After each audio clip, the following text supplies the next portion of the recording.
देखो बेटा, last turn पे हम लोगों ने सेल के इंटरनल जो मैकेनिज्म थी उसके बारे में समझा था। ठीक, ईएमएफ की बात करी थी, इंटरनल रेजिस्टेंस की बात करी थी। नया टॉपिक जिसके अंदर में पढ़ना है उसका नाम है टर्मिनल पोटेंशियल डिफरेंस। क्या नाम है? Terminal potential difference. समझना, यहाँ पर पीछे जो टर्म पढ़े उनको भी रिवाइज करेंगे। मान लिया कि एक सेल है जो मार्केट से अभी खरीद के लेके आया, ठीक, इसको इसके एंड पॉइंट्स को अगर एक वोल्ट मीटर से कनेक्ट कर दें, इससे कनेक्ट कर दें वोल्ट मीटर से, ठीक, तो इसका जितना भी पोटेंशियल डिफरेंस निकल के आएगा, क्योंकि यहां से इससे सेल से कोई करंट हम निकाल नहीं रहे, अभी हम खरीद के लेके आए हैं। तो जब खरीद के लेके आए हो और पोटेंशियल डिफरेंस कनेक्ट कर दो, मतलब पोटेंशियल एक पोटेंशियोमीटर या वोल्ट मीटर डिवाइस इसके साथ में कनेक्ट कर दो। अब जो ये वोल्टेज बता रहा है यही बराबर है किसके बेटा? ईएमएफ के। किसके बराबर होगा बेटा? ईएमएफ के। यानी सेल आप लेके आए हो, उसको किसी भी एक्सटर्नल हमने सर्किट से कनेक्ट नहीं किया है, उससे करंट ड्रॉ नहीं कर रहे हैं, तो सेल का जो पोटेंशियल डिफरेंस होगा बाय द वोल्ट मीटर वही क्या होगा? ईएमएफ के बराबर होगा। किसके बराबर होगा? ईएमएफ के। ठीक, अच्छा आगे बात करते हैं। अब क्या करें? अब हम इस सर्किट को कनेक्ट कर दें विथ एक्सटर्नल सर्किट। मान लेते हैं कि ये हमारे पास रेजिस्टेंस है, ये वायर है या कोई डिवाइस है जिसका रेजिस्टेंस कितना है? कैपिटल आर है। ठीक, तो क्या होगा? हम देखेंगे इसके टर्मिनल्स पर, यहां पर एक वोल्ट मीटर लगा दो, ये पॉइंट ए बोल दे रहे हैं, ये पॉइंट बी बोल दे रहे हैं। तो हम देखेंगे ये जो वोल्ट मीटर है एक रीडिंग मेजर करेगा around end of capital R, resistance R पर। ठीक, इसकी वैल्यू इस सेल के जो वोल्टेज है उससे क्या होगी? कम होगी। तो आर के टर्मिनल्स पर जो वोल्टेज मिलेगा वो क्या होगा? Terminal potential difference. क्या बोलेंगे इसको? Terminal potential difference. अब ऐसा क्यों हुआ इसकी कहानी समझेंगे हम लोग। डिफरेंस, ठीक, मान लो जो ईएमएफ हम सेल लेके आए हैं इसका ईएमएफ 10 वोल्ट है। कब? इनिशियल केस में लेके आए थे, वोल्ट मीटर कनेक्ट किया, चेक किया तो इसका वोल्टेज कितना आ रहा है? 10 वोल्ट। लेकिन जब एक्सटर्नल रेजिस्टेंस के साथ में कनेक्ट कर दिया, डिवाइस के साथ कनेक्ट कर दिया और उसके पैरेलल एक वोल्ट मीटर लगाया, तो ये जो वोल्टेज बता रहा है ये 8 वोल्ट है। कितना है बेटा? 8 वोल्ट। तो क्या हुआ? देखो ईएमएफ कितना था? 10 वोल्ट और टर्मिनल पोटेंशियल डिफरेंस कितना आ रहा है? 8 वोल्ट। ऐसा क्यों होगा? तो हमने पढ़ा सेल के अंदर क्या होंगे? इलेक्ट्रोड्स होंगे और इलेक्ट्रोलाइट है, केमिकल है, ठीक है, जो क्या कर रहा है? इसके अंदर आयंस भी होंगे। ठीक, आयंस करंट के मोशन पे क्या करेंगे? अपोज करेंगे। तो ये जो सेल है अपने आप के अंदर एक इंटरनल रेजिस्टेंस, एक रेजिस्टेंस को डेवलप कर रहा है जो कुछ वोल्टेज को क्या कर लेगा? यूटिलाइज कर देगा। यूटिलाइज कर लेगा मतलब देखो 10 था, 2 कम हो गया तो अब कितना बचा? 8। ठीक, कितना बचा? 8। तो यहाँ पर 2 पोटेंशियल ड्रॉप होंगे। एक होगा टर्मिनल पोटेंशियल डिफरेंस जो अक्रॉस एक्सटर्नल सर्किट होगा, अक्रॉस एक्सटर्नल सर्किट होगा, और एक पोटेंशियल ड्रॉप होगा जो कहां होगा? सेल के अंदर। इसको बोलेंगे पोटेंशियल ड्रॉप। ठीक, इसको कैपिटल वी से लिखेंगे, इसको लिख देंगे स्मॉल वी से। अकॉर्डिंग टू ओम्स लॉ, मान लो करंट फ्लो कर रही है कितनी? आई। करंट कितनी फ्लो कर रही है बेटा? आई। तो सेल के अंदर पोटेंशियल ड्रॉप जो होगा V इक्वल टू आई और इंटरनल रेजिस्टेंस R। सेल के अंदर बात करेंगे तो पोटेंशियल ड्रॉप कितना होगा? I into small R. Small R क्या पढ़ा था? Internal resistance. क्या पढ़ा था? Internal resistance. और जो एक्सटर्नल आपने सर्किट कनेक्ट किया है या डिवाइस कनेक्ट की है उस पर जो पोटेंशियल ड्रॉप होगा, ठीक, उसे बोलेंगे terminal potential difference. Terminal potential difference, ठीक, ये बराबर होगा कैपिटल वी के। अकॉर्डिंग टू ओम्स लॉ ये होगा आई कैपिटल आर। आई कैपिटल आर। ठीक, अच्छा ध्यान से देखो, तो जो टर्मिनल पोटेंशियल डिफरेंस मिल रहा है वो कब मिल रहा है? जब 10 वोल्ट अप्लाई किया था, उसमें से ये वाला पोटेंशियल डिफरेंस यूज हो गया सेल में, तो बचा कितना? 8। ठीक, यानी हम डिनोट कैसे कर रहे हैं? ईएमएफ को लिख सकते हैं कैपिटल ई। तो जो टर्मिनल पोटेंशियल डिफरेंस होगा कैपिटल वी, वो किसके बराबर होगा, ई में से आई आर क्या कर दें, माइनस कर दें, तो हमें टर्मिनल पोटेंशियल डिफरेंस निकल के मिल जाएगा। देखो क्या हुआ था, हमने एक सेल लिया इनिशियली, उसका ईएमएफ कितना था, इतना था। सेल का इंटरनल रेजिस्टेंस क्या करेगा, पोटेंशियल ड्रॉप डेवलप करेगा, वो क्या होगा, आई आर। अब बचा हुआ पोटेंशियल डिफरेंस मिलेगा एक्सटर्नल सर्किट में, तो बोल सकते हैं टर्मिनल पोटेंशियल डिफरेंस किसके बराबर होगा, E minus I R, E minus. अब इस इक्वेशन से एक चीज क्लियर हो रही है, जो V की वैल्यू होगी वो लेस देन होगी क्या, E के। ईएमएफ ऑफ द सेल क्या होगा, ज्यादा होगा, जबकि वोल्टेज क्या होगा, कम। देखो E में से ये माइनस करो तभी तो ये वैल्यू मिल रही है, इसका मतलब ये वैल्यू क्या होगी, ज्यादा, और ये वैल्यू क्या होगी, कम। इसका डेरिवेशन देखेंगे, बट अभी समझा दिया हमने कैसे निकल के आएगा, ये रिलेशन तुमको याद होना चाहिए। यहां पर हम कर क्या रहे हैं, यहाँ पे हम कर रहे हैं सेल से करंट ड्रॉ ऑन कर रहे हैं। अगर हम सेल को चार्ज करना स्टार्ट कर दें, मतलब चार्जिंग के केस पर, मोबाइल जब यूज करते हो तो डिस्चार्ज हो जाती है उसकी बैटरी, उसको क्या करते हो, चार्ज करते हो ना। तो at the time of charging या ड्यूरिंग चार्जिंग, ड्यूरिंग चार्जिंग, यही इक्वेशन बन जाएगी बेटा, V equal to E plus I R. जहां माइनस साइन दिख रहा है वो क्या हो जाएगा, प्लस। इसका मतलब जब चार्ज करोगे तो जो अप्लाइड पोटेंशियल होगा, मैं चार्जर लगा रहा हूं ना, चार्जर कहाँ लगाया तुमने, सॉकेट में लगाओगे, तो सॉकेट के थ्रू क्या करोगे, पोटेंशियल डिफरेंस अप्लाइड करोगे, तो अप्लाइड पोटेंशियल डिफरेंस क्या होगा, ग्रेटर होगा, क्या होगा, ग्रेटर होगा, किससे, ईएमएफ ऑफ सेल से। यानी अगर करंट आप सेल से ड्रॉन कर रहे हो तो EMF of the cell must be greater than the terminal potential difference. लेकिन अगर आप सेल को चार्ज कर रहे हो तो अप्लाइड वोल्टेज जो होगा उसका पोटेंशियल डिफरेंस ज्यादा होगा, किससे, ईएमएफ ऑफ द सेल। ठीक, तो ये अगला टर्म था इसी के अंदर, terminal potential difference. Last time पे ईएमएफ ऑफ इंटरनल रेजिस्टेंस की बात कर ली थी हमने, है ना। ये अगला पॉइंट है हमारा, टर्मिनल पोटेंशियल डिफरेंस। ठीक, नोट कर लो। देखो बेटा, नेक्स्ट टॉपिक है relation between R, small r, internal resistance, EMF of the cell and terminal potential difference। देखो सेल को जो रिप्रेजेंट करना है वो हमेशा आपको ऐसे करना है, दिख रहा होगा आपको, ठीक है, इस तरह से। ये जो है अपना क्या होगा, सेल होगा, ठीक, ये अपना सेल है, इसका EMF कितना है, ये पॉजिटिव और ये नेगेटिव। बड़ी लाइन जो भी होगी वो क्या होगी, पॉजिटिव, और छोटी लाइन क्या होगी, नेगेटिव। सेल के अंदर एक इंटरनल रेजिस्टेंस होता है, तो ये हो गया इसका इंटरनल रेजिस्टेंस स्मॉल r। अब सेल का एक टर्मिनल ये है और एक टर्मिनल ये है, इसको बोल दिया A और इसको बोल दिया B। ठीक, एक एक्सटर्नल रेजिस्टेंस लगा हुआ है, डिवाइस लगी जिसका रेजिस्टेंस कितना है, R है। ठीक, और ये जो पूरा बनना है ये अपना क्या है बेटा, सेल। ठीक, अब देखो जैसे हम सर्किट क्लोज करेंगे करंट फ्लो करना स्टार्ट करेगी इस सर्किट में। ठीक, पीछे की मैकेनिज्म पूरी पता है। फिर सेल के अंदर इलेक्ट्रोलाइट्स हैं, केमिकल रिएक्शन होगी, एक्सोथर्मिक रिएक्शन होगी। तो जो इलेक्ट्रोलाइट्स है उसके पास क्या है, एक एनर्जी है, एक्सोथर्मिक एनर्जी। ठीक, ये एनर्जी वो चार्ज को प्रोवाइड करेंगे, यानी वर्क डन करेगा इलेक्ट्रोलाइट किस पे, चार्ज पर, ताकि उसको मूव कराए एक इलेक्ट्रोड से दूसरे इलेक्ट्रोड पर। ठीक है, तो वर्क डन कौन करेगा, अंदर जो इलेक्ट्रोलाइट है वो वर्क डन करेगा किस पर, चार्ज पर, आयंस पर, किस पर, आयंस पर। ठीक, जिसकी वजह से क्या होगा, वो चार्ज इस सर्किट में फ्लो करेगा। अब सोचो तुम यहां से चलना स्टार्ट करो, जब घूम के यहां पर आओगे तो थक जाओगे ना। जैसे ही फिर से अंदर आया तो ये जो केमिकल एनर्जी इसके अंदर है सेल के अंदर, ये वापस फिर एनर्जी प्रोवाइड करेगा किसको, चार्ज को। ठीक, ये चार्ज फिर से इलेक्ट्रोड पे आएगा और सर्किट में मूव करना स्टार्ट करेगा। लेकिन जब इलेक्ट्रोलाइट चार्ज को एनर्जी देगा, ठीक है, तो कुछ वर्क डन करेगा।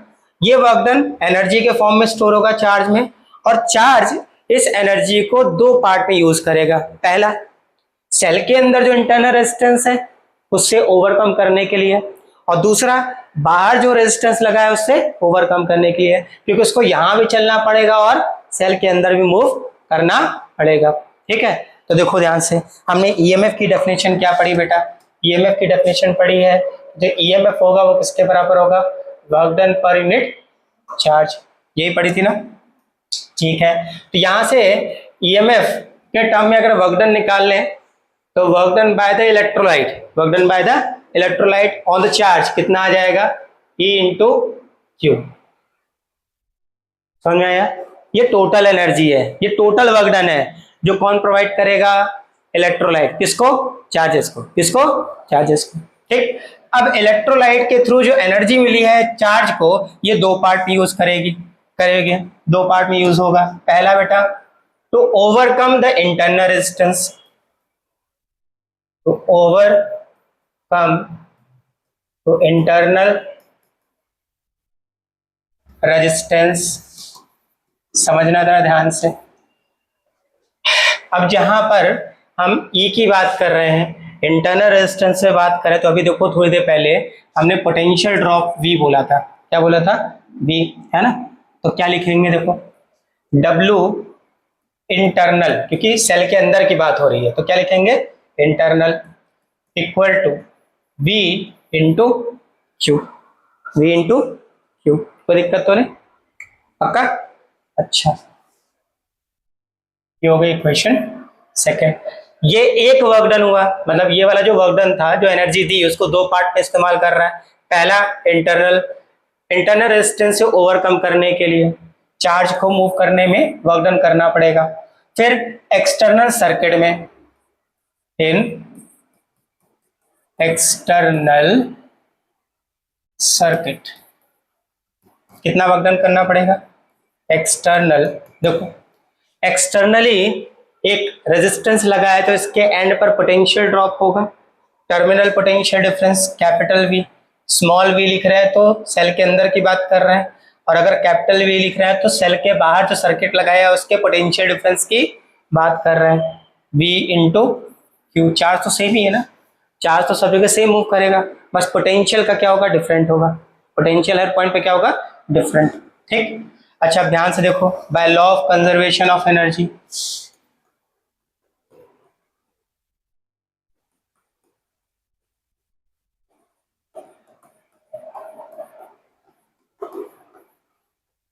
जो आपने एनर्जी प्रोवाइड की है वो दो पार्ट यूज हो रही है, एक W internal plus W external. W internal कितना हो रहा है बेटा, V इंटू क्यू, और एक्सटर्नल कितना हो रहा है, कैपिटल V इंटू क्यू।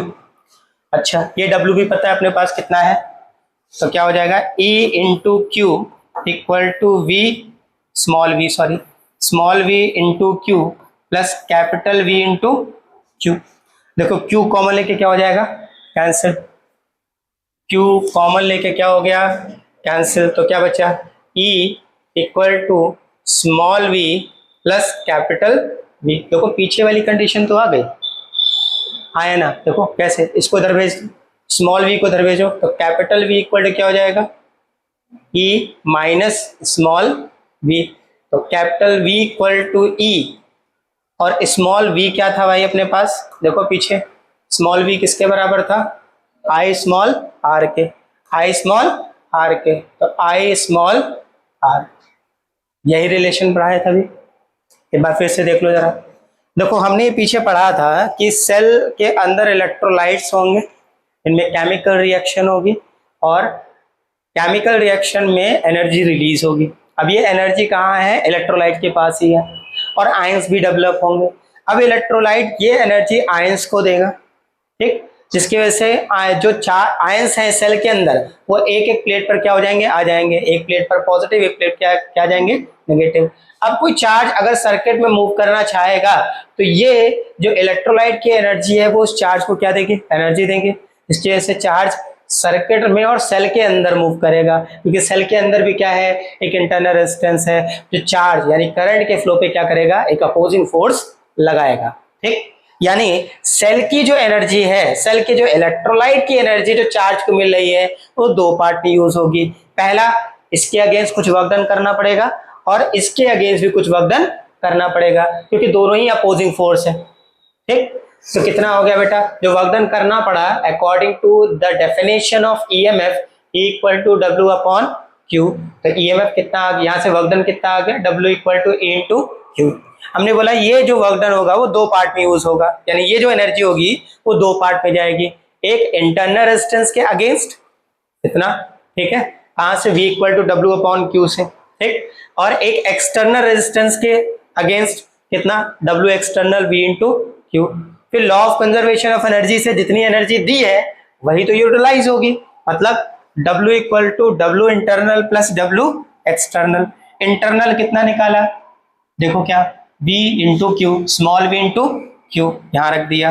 फिर W एक्सटर्नल कितना निकाला, V इंटू क्यू, लेकिन याद रखना कि एक्सटर्नल में कैपिटल V है और इंटरनल में स्मॉल v है, रख दिया। तो इक्वेशन हमारे पास तैयार हो गई, ये V E into Q equal to small v into Q plus capital V into Q. अब Q कॉमन लेके कैंसिल हो गया तो क्या बना, देखो E equal to V plus V।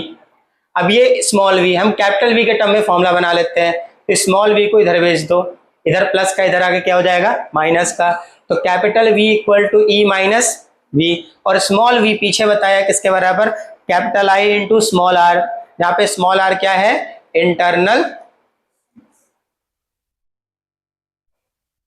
Resistance है सेल का, ठीक है। तो इक्वेशन बन जाएगी हमारे पास V equal to E minus I R. यहां पर क्या किया है, यहां पर हमने सेल से करंट लिए, अगर मान लो सेल को चार्ज करना स्टार्ट कर दो तो करंट की डायरेक्शन क्या लेनी पड़ेगी, अपोजिट। तो जहां पर I रख रहे हो वहां पे क्या रखोगे, माइनस I, क्या रखोगे, और माइनस माइनस क्या हो जाएगा, प्लस। तो इक्वेशन क्या बन जाएगी, V equal to E plus, समझ गए ना कैसे इक्वेशन आएगी, जब चार्जिंग कर रहे होगे तो उस केस पे करंट की डायरेक्शन क्या हो जाएगी, रिवर्स। तो अभी कहाँ जा रही करंट, ऐसे जा रही है, A से B तक जा रही है, अब करंट कैसे जाएगी, उल्टी डायरेक्शन में कर लो, तो डायरेक्शन उल्टे लोगे तो I की डायरेक्शन को माइनस में ले लो, यानी I की जगह पर माइनस I रख दो, तो माइनस माइनस क्या हो जाएगा प्लस। तो ड्यूरिंग चार्जिंग जो इक्वेशन निकल के आएगी वो आएगी V equal to E plus I R. कोई डाउट तो नहीं, ठीक है, इसको आगे डिस्कस करते हैं, इसको नोट कर लो पहले, आगे समझते हैं, कुछ इंपॉर्टेंट पॉइंट्स इससे रिलेटेड है, ठीक है। इंपॉर्टेंट पॉइंट क्या डिस्कस कर लिया कि इसको फिर से डिस्कस कर ले रहे हैं। पहला पॉइंट जो रिलेशन निकल के आ रहा है वो आ रहा है V equal to E minus I R, ठीक। अब यहाँ पर ये इक्वेशन दिख रही है कि V लेस देन होगा कैपिटल E के, ये डिस्कस कर लिए, फिर से डिस्कस कर रहे हैं याद रखने के लिए तुम्हें, ठीक है। अच्छा, यहाँ पे जो आई आर है, आई आर, ठीक है, ये क्या कर रहा है, अपोज कर रहा है टू फ्लो चार्ज या flow current, oppose to flow current, ठीक है। अगले या आगे 2 चैप्टर बाद इलेक्ट्रोमैग्नेटिक इंडक्शन आएगा, उस चैप्टर के अंदर इसको जो अपोजिंग जो फोर्स होगा या अपोजिंग जो पोटेंशियल होगा उसको नाम देंगे EMF, sorry back EMF, back EMF. अब बैक ईएमएफ क्या होगा, एक ऐसा ईएमएफ सर्किट में जनरेट होगा जो करंट के बढ़ने और घटने दोनों का क्या करेगा, अपोज करेगा, वहां इसके बारे में पूरा पढ़ेंगे, ठीक है। फराडे का लॉ आएगा, उसके बेसिस से समझेंगे किस तरह से ये बैक ईएमएफ डेवलप होता है और उसका काम क्या होता है, ठीक। अभी यहाँ पर क्या हो रहा है, अपोज कर रहा है तो इसको नाम दे दिया क्या, बैक ईएमएफ, ठीक। अच्छा, इस केस में सेकेंड केस है, अगर चार्ज करें ड्यूरिंग चार्जिंग तो I की वैल्यू क्या रखनी है, minus I in the equation,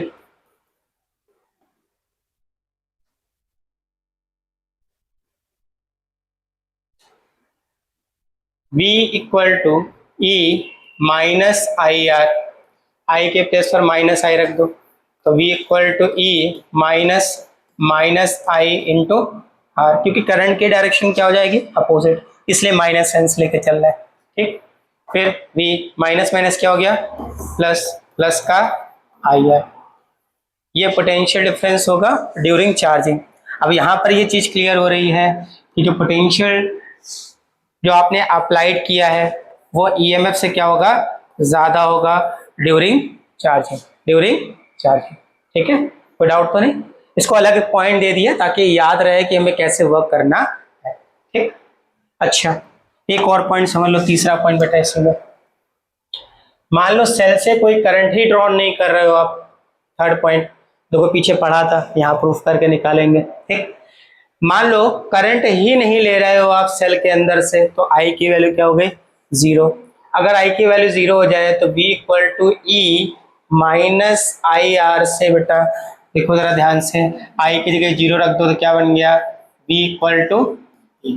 ठीक, इसका मतलब क्या है, ये कह रहा है कि अगर सेल से कोई करंट ही ड्रॉ नहीं कर रहे हो, ठीक, तो जो पोटेंशियल टर्मिनल पोटेंशियल डिफरेंस होगा वो ईएमएफ ऑफ द सेल के बराबर होगा। और ये सेल की मैकेनिज्म के अंदर पढ़ा था, ईएमएफ की पहली डेफिनेशन पढ़ी थी कि जो अगर सेल लेके आए और सेल से कोई करंट हम ड्रॉ ही नहीं कर रहे हैं, तो सेल के इलेक्ट्रोड का जो टर्मिनल पोटेंशियल डिफरेंस होगा वही किसके बराबर होगा, ईएमएफ ऑफ द सेल के। ठीक है, ईएमएफ ऑफ द सेल के, तो ये पॉइंट भी यहाँ से प्रूफ होता है। ठीक, नोट कर लो इसको। तीनों पॉइंट क्लियर है, कोई डाउट तो नहीं है? अच्छा, सब कुछ बात कर लिए, करंट कैसे निकालेंगे, तो अभी इस वाले डेरिवेशन में देखेंगे करंट कैसे निकालेंगे। ठीक है,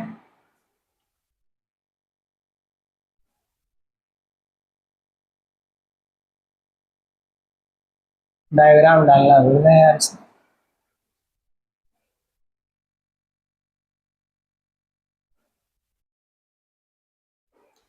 तो बेटा ये अपना एक सेल है, ठीक है, ये इसके पॉजिटिव एंड और ये नेगेटिव, इसका ईएमएफ कितना है ई, इंटरनल रेजिस्टेंस कितना है आर। और ये जो आप देख रहे हो ना ये सेल, इसको रिप्रेजेंट कैसे करोगे इस चैप्टर के अंदर सेल को, इस तरह से। ठीक, सेल का ये वाला जो पॉइंट है वो ए है और ये वाला पॉइंट क्या है, बी। ठीक, और एक एक्सटर्नल रेजिस्टेंस है जिसके साथ सेल को हमने कनेक्ट किया, इसमें करंट फ्लो कर रही कितनी, आई। सबसे पहले करंट की बात कर लेते हैं, किसकी बात कर लेते हैं, करंट की। करंट सेल से कितना ड्रॉन होगा। ठीक, तो करंट के अगर हम डेफिनेशन की बात करें इन the term of Ohm's law, Ohm's law के अकॉर्डिंग V इक्वल टू क्या होता है बेटा, आई आर। तो I इक्वल टू क्या बन जाएगा, V अपॉन आर। बट यहाँ पर जो पोटेंशियल डिफरेंस लग रहा है वो सेल के थ्रू लग रहा है, और सेल का ईएमएफ कितना है, E है, कितना है E। तो V की जगह क्या लिखना है, E, और R की जगह क्या, दो रेजिस्टेंस है, एक ये और ये, तो टोटल रेजिस्टेंस। तो करंट की जो डेफिनेशन बन जाएगी वो होगी I equal to total EMF, हो सकता है एक सेल हो सकता है कई सेल हो, बैटरी लगाओगे तो कई सारे सेल का कॉम्बिनेशन आ जाएगा। तो total EMF upon total resistance. अभी यहां पर बात करें तो केवल एक ही सेल लगा जिसका ईएमएफ कितना है, E, तो I इक्वल टू E। और टोटल रेजिस्टेंस की बात करें तो ध्यान से देखो तो ये दोनों सीरीज में आ रहे हैं, कौन, स्मॉल आर और कैपिटल आर। तो टोटल रेजिस्टेंस जो हो जाएगा वो क्या हो जाएगा, capital R plus small R. तो करंट की वैल्यू क्या होगी, I equal to E upon R plus R. ठीक, अब इस रिलेशन के अंदर हमें इस स्मॉल आर की वैल्यू चाहिए, किसकी वैल्यू चाहिए, स्मॉल आर की। ठीक, अब चाहो तो यहीं से बना लो, ठीक, चाहो तो यहीं से बना लो, कैसे, देखो I को डिवाइड में ले आओ और R प्लस आर को उधर भेज दो, तो क्या बन गया, capital R plus small R. हम रिलेशन निकाल रहे हैं, या कह सकते हैं इंटरनल रेजिस्टेंस का फॉर्मूला क्या होगा वो निकाल रहे हैं इन the term of EMF, terminal potential and capital R. तो इसको उधर भेज दिया, आई को इधर लिया है, तो क्या हो जाएगा, ई अपॉन आई। हमें तो स्मॉल आर चाहिए तो कैपिटल आर को इधर भेज दो, तो small R equal to E upon I minus R. कोई समस्या तो नहीं। अच्छा बेटा, हमारा जो रिलेशन है वो आना चाहिए ई वी और आर। ई और आर तो आ गया है, लेकिन क्या वी आ रहा है, नहीं आ रहा है। कहां से निकालेंगे, देखो पीछे चलना पड़ेगा, अपने आप आ जाएगा। कहां निकाला था, देखो ये रहा। ठीक, यहां से अगर आई लिखें तो आई किसके बराबर आ गया, वी अपॉन आर के। किसके बराबर आ गया, वी अपॉन आर के। यानी आई के प्लेस पे क्या रखेंगे, वी अपॉन आर। ये वी क्या है, कैपिटल आर है, टर्मिनल पोटेंशियल डिफरेंस। ठीक, प्लेस करो यहाँ पे, तो small R equal to capital E upon V upon R minus R. ये अपॉन के अपॉन आर कहाँ पहुंच गया, ऊपर, तो हो गया E capital R upon V minus R. Common निकल रहा है क्या, कैपिटल आर बाहर निकाल लो कॉमन, तो देखो इक्वेशन बन गई small R equal to E upon V minus one into capital R. ये आएगा formula for internal resistance of a cell, ठीक, in the term of EMF, terminal potential difference and external resistance. ठीक है, note कर लो। चलो भैया graph की बात करते हैं। कुछ इंपॉर्टेंट ग्राफ है related to EV and R and capital R. ठीक है, तो पहला ग्राफ कौन सा दिख रहा है बेटा? ई वर्सेस कैपिटल आर। ठीक है, चलो देखते हैं। तो इक्वेशन हमने क्या निकाली? इक्वेशन निकाली V equal to E minus I R, यही तो निकाली है ना? अच्छा ये बताओ, हाँ हाँ कैपिटल आर है, कैपिटल आर के बेस पे बता रहे हैं क्या? ये जो ई है वो कैपिटल आर पे डिपेंड करेगा? सोच के बताओ जरा, डिपेंड कर रहा है क्या? लॉजिकली देखते हैं, वैसे तो निकाल के देखेंगे कि जो करंट है, ठीक है, मान लो करंट की वैल्यू 0 कर दो, कोई करंट ही नहीं ड्रॉन कर रहा हो, तो जो ईएमएफ होगा वो टर्मिनल पोटेंशियल डिफरेंस के बराबर होगा। क्या इस इक्वेशन में दिख रहा है कि जो ईएमएफ है वो एक्सटर्नल रेजिस्टेंस पे डिपेंड कर रहा है? नहीं दिख रहा। तो ईएमएफ बढ़ाओ घटाओ, ठीक है, एक्सटर्नल रेजिस्टेंस बढ़ाओ घटाओ, क्या उससे ईएमएफ पे कोई इम्पैक्ट पड़ेगा? नहीं पड़ेगा, कोई इम्पैक्ट नहीं पड़ेगा। इसका मतलब अगर हम ईएमएफ और रेजिस्टेंस के बीच में ग्राफ ड्रॉ करें तो हम देखेंगे एक सेल हमने लिया जिसका कुछ ईएमएफ पहले था, मान लेते 10 वोल्ट, तुम कुछ भी मान लो, 1 वोल्ट मान लो या ई मान लो, क्या मान लो? ई। अब तुम एक्सटर्नल रेजिस्टेंस को बढ़ाते जा रहे हो, क्या एक्सटर्नल रेजिस्टेंस डिपेंड कर रहा है इस इक्वेशन में क्या कैपिटल आर पर? नहीं। तो आर की वैल्यू कितनी बढ़ा लो ईएमएफ तो वही रहेगा ना, है ना? ईएमएफ कम कब होगा? जब सर्किट क्लोज कर दो और करंट को फ्लो कराना स्टार्ट कर दो। इस केस में क्या लिया? करंट की वैल्यू क्या कर दिया बेटा हमने? 0। करंट 0 तो जो ईएमएफ है वो टर्मिनल पोटेंशियल डिफरेंस के बराबर हो गया, हाँ या ना? अब ये बताओ, सर्किट कनेक्ट ही नहीं है और एक्सटर्नल रेजिस्टेंस को तुम बढ़ाते जा रहे हो, तो क्या ईएमएफ पे कोई इम्पैक्ट पड़ेगा? कोई इम्पैक्ट नहीं। ईएमएफ जितना था ना उतना ही। अगर ये 10 वोल्ट था तो 100 साल बाद देखो तब भी क्या होगा? 10 वोल्ट ही रहेगा। तुम इसको खुद बढ़ाते जाओ, कोई फर्क नहीं पड़ने वाला। ठीक, अगला है बेटा V versus R। V versus R, तो इसको कैसे निकाले भाई? इक्वेशन तो यहीं से बनानी है हमें। ये V जो है वो कैपिटल V है और ये कैपिटल R है, ध्यान रखना। ये तो डिपेंडेबल है, कैसे? देखो पीछे बताया, V equal to I R, ये होगा एक्सटर्नल सर्किट पर, और स्मॉल v इक्वल टू ये होगा सेल का टर्मिनल पोटेंशियल डिफरेंस। ये कैसे निकालें? सोचो जरा, इक्वेशन बना सकते हैं क्या कोई? देखो बनेगा, ये लिखा है I क्या निकाला था? E upon capital R plus small r।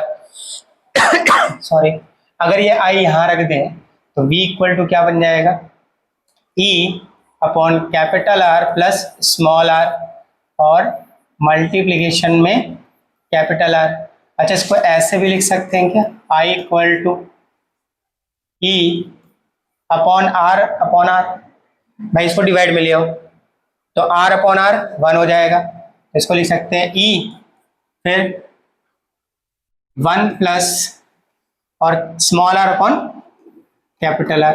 लिख सकते हो कि नहीं लिख सकते? क्या किया देखो, कैपिटल R को डिवाइड में ले आए, डिवाइड के डिवाइड में, तो R अपॉन R 1 हो जाएगा और small r upon capital R हो जाएगा। ये इक्वेशन बन गई। ऐसे क्यों बनाया जरा समझना, ठीक? ये इक्वेशन बन गई।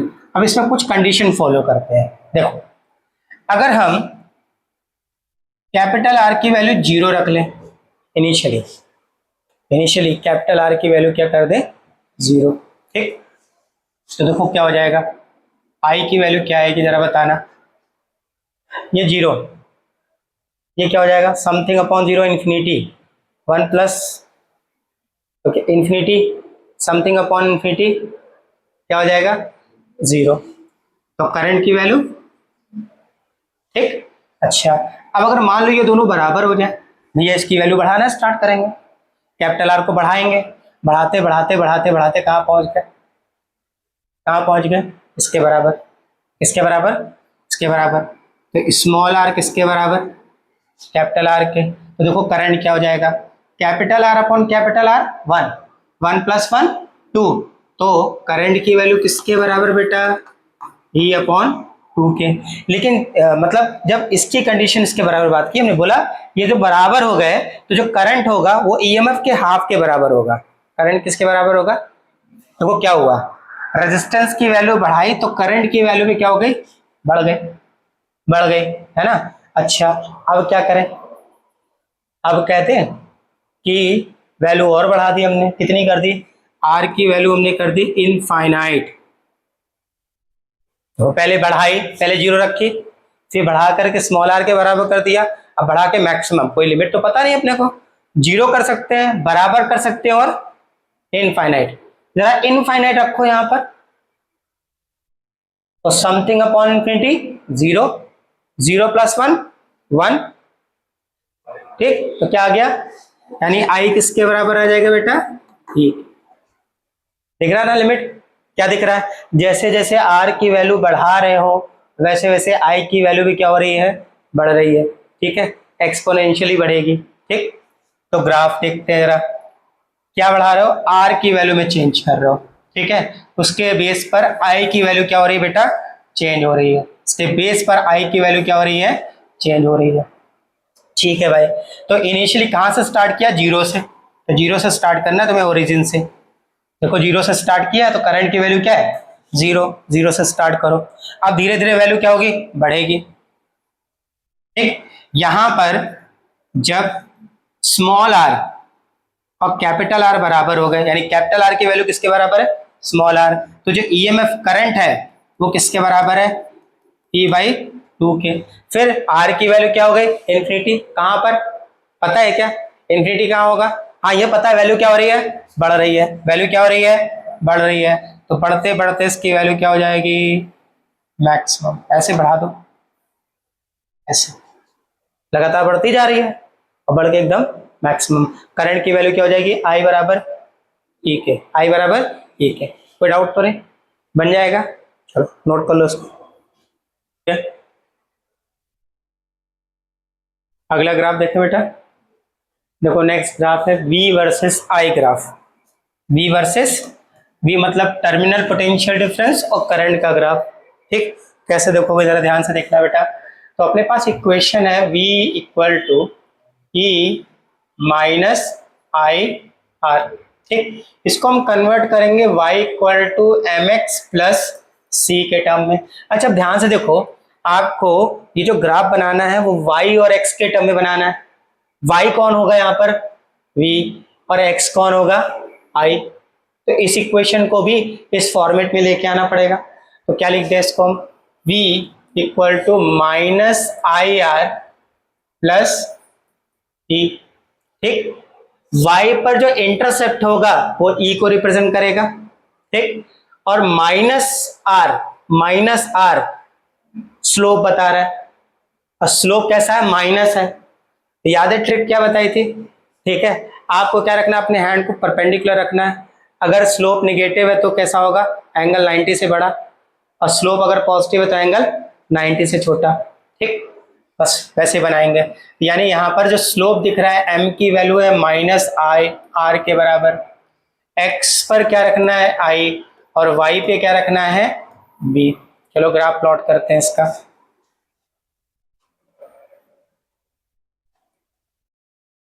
x पे रखना है हमको i और y पे रखना है v, ठीक।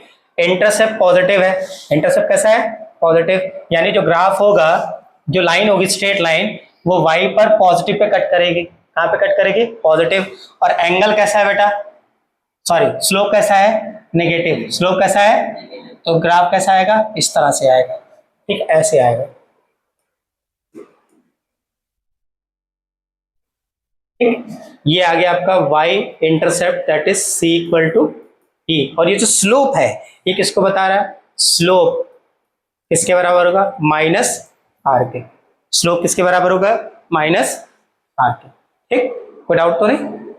बना लो इसको। देखो क्या क्या दे रखा है इसमें। तो ईएमएफ अपने पास पता है कितना है, 10 वोल्ट है इस क्वेश्चन के अंदर। क्वेश्चन है resistance is connected to a battery of EMF 10 volt and the internal resistance 0.3 ohm. ठीक, what is the resistance of the register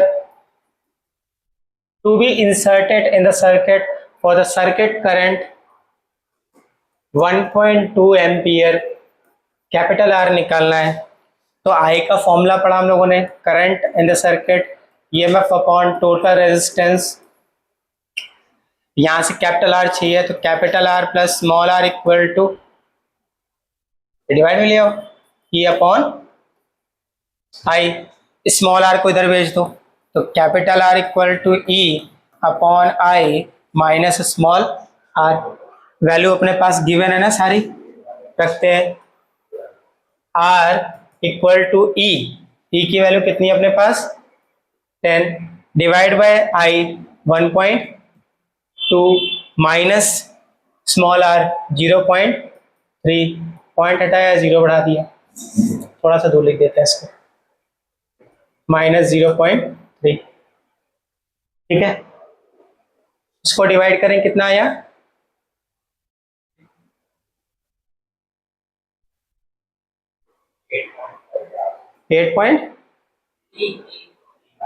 8.3 minus 0.3 है ना। तो माइनस करो कितना आ जाएगा? 8 ओम। ठीक है, कितना आएगा? 8 ओम, ये आ जाएगा।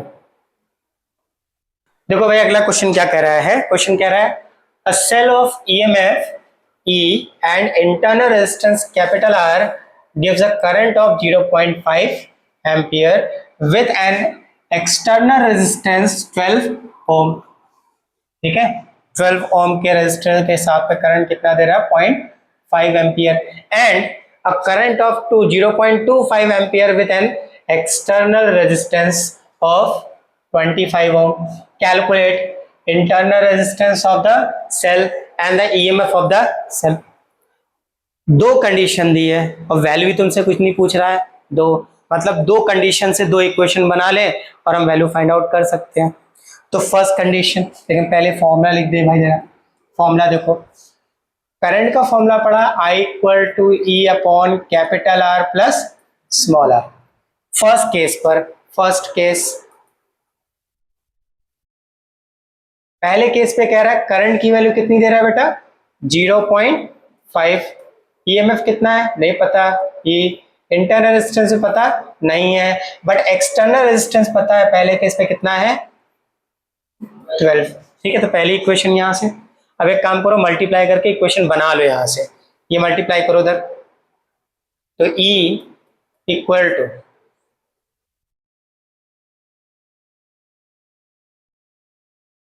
60 होता है ना, 12 5 जा 60।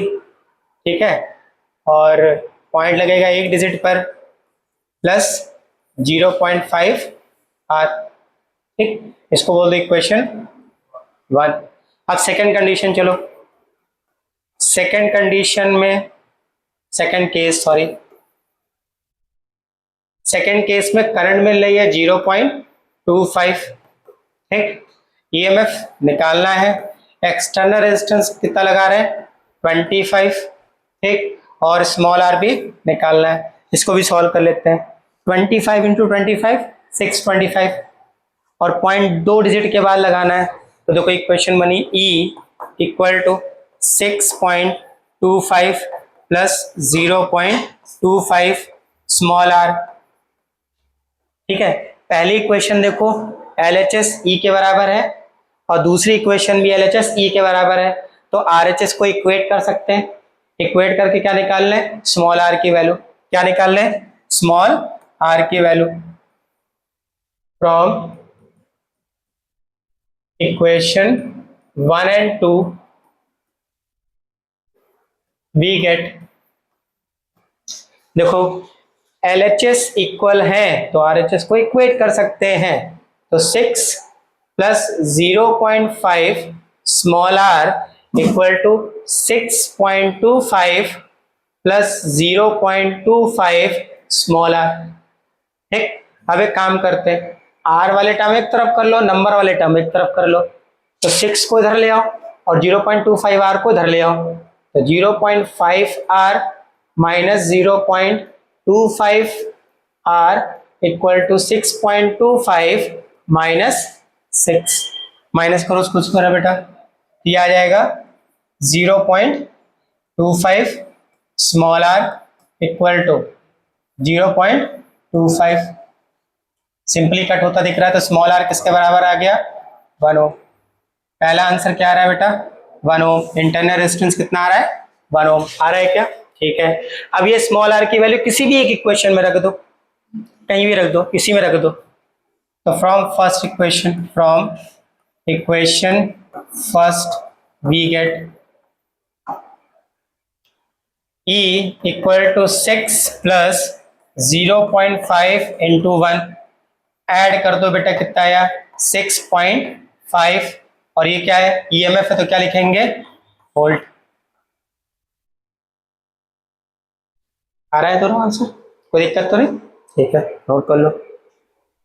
देखो क्वेश्चन क्या कह रहा है बेटा, क्वेश्चन कह रहा है uniform wire of resistance 12 ohm is cut into 3 pieces in the ratio of 1:2:3 and the 3 pieces are connected to form a triangle।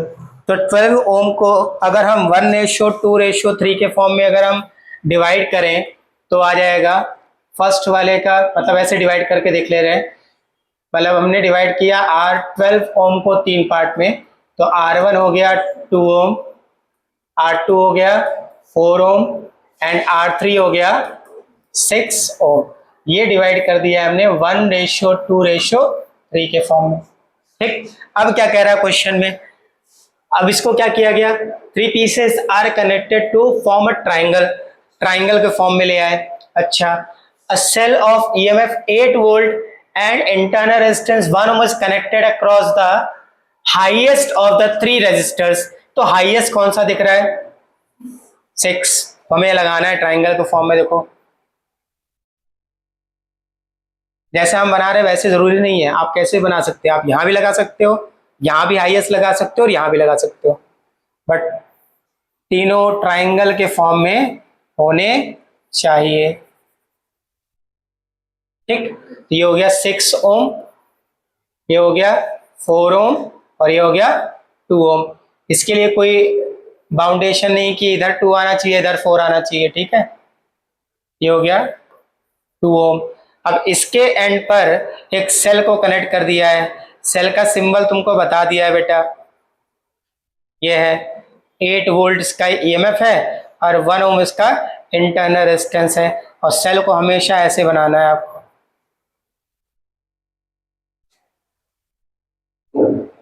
ठीक है, अच्छा अब क्या निकालना है, calculate the current through each part of the circuit. तो देखो current अगर इससे आना स्टार्ट करें, सेल से करंट लेना शुरू करें, तो आई करंट चली, आई जैसे यहां पर पहुंचेगी, ये 2 पार्ट में ब्रेक हो गई। यहां मान लिया कोई करंट जा रही है क्या, I1, और यहां करंट जाएगी I2। अब ये I2 यहां भी जाएगी और यहां भी जाएगी, इसका मतलब ये दोनों किसमें है, सीरीज में। कैसे हैं, सीरीज में, और इन दोनों का जो कॉम्बिनेशन होगा वो इसके साथ क्या है, पैरेलल में। ठीक है, बताया था जब सीरीज पैरेलल पढ़ा रहे थे कि करंट को चलाना स्टार्ट करो जहां से वो डिवाइड हो जाए, इसका मतलब ये रेजिस्टेंस पैरेलल में हो गए, और अगर करंट सेम जा रही है तो सीरीज कॉम्बिनेशन कौन सा होगा, सीरीज। तो ये और यहां पर करंट डिवाइड हो गई, इसका मतलब 6 ओम रेजिस्टेंस, और यहां देखें तो ये दोनों सीरीज में है, इनका जो कॉम्बिनेशन होगा वो 6 ओम के क्या होगा, पैरेलल होगा। इनमें करंट की वैल्यू क्या होगी, सेम, इसमें करंट की वैल्यू क्या होगी, डिफरेंट। तो पहले पूरे सर्किट में निकाल लो करंट, इसका अलग अलग निकालेंगे। ठीक, ट्राई मारो फटाक से।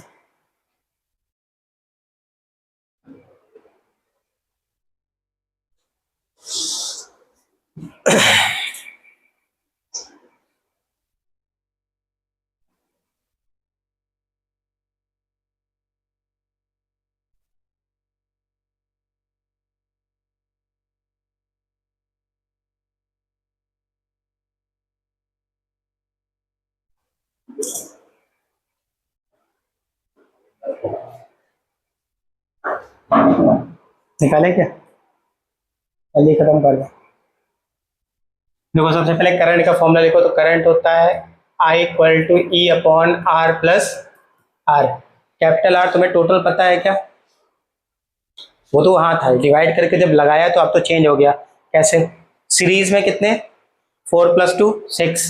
अब ये 6 पैरेलल हो गया किसके, 6 के, तो इसका कॉम्बिनेशन क्या आएगा, 1/r, 1/6 + 1/6। जो अधूरे सॉल्व किया है, मतलब पहले तुम्हें करना क्या चाहिए था, इन दोनों को सीरीज में दिखाना है, फिर इसका जो कॉम्बिनेशन आएगा वो इसके साथ क्या हो गया, पैरेलल में। हमने डायरेक्टली लगा लिया, ये इसका कॉम्बिनेशन इसके पैरेलल, तो टोटल रेजिस्टेंस हो गया 1/6 + 1/6। अब इसको सॉल्व कर लेते हैं, तो 1/r, एलसीएम कितना आ गया बेटा, 6, ऊपर आएगा 2, सो कैंसिल किया, 1/3, तो r किसके बराबर आ गया, 3 ओम। कैपिटल R की वैल्यू 3 ओम, स्मॉल r की वैल्यू 1 ओम, E की वैल्यू 8 रख दो यहाँ पे जरा। तो I इक्वल टू E 8/3 + 1 4 हो जाएगा, 4 से इसको डिवाइड करो, कितना आ गया, 2 एम्पियर, 2 एम्पियर सॉरी 2 एम्पियर। अब बेटा ध्यान से समझो जरा, ये जो कॉम्बिनेशन हो रहा है वो कितना हो रहा है, 6, और यहाँ पे कितना है, 6। अगर पैरेलल में रेजिस्टेंस सेम लगे हैं, पैरेलल में रेजिस्टेंस की वैल्यू क्या है, सेम है, तो करंट भी इक्वल पार्ट में डिवाइड होगी। अगर ऊपर वाला कॉम्बिनेशन रेजिस्टेंस का अलग होता, मान लो ऊपर आता 5 और नीचे कितना 6, तो 6 वाले में करंट की वैल्यू क्या होती, हाँ, और 5 वाले में क्या होती, अलग। लेकिन ऊपर भी कितना आ रहा है, 6, और नीचे भी क्या है, 6।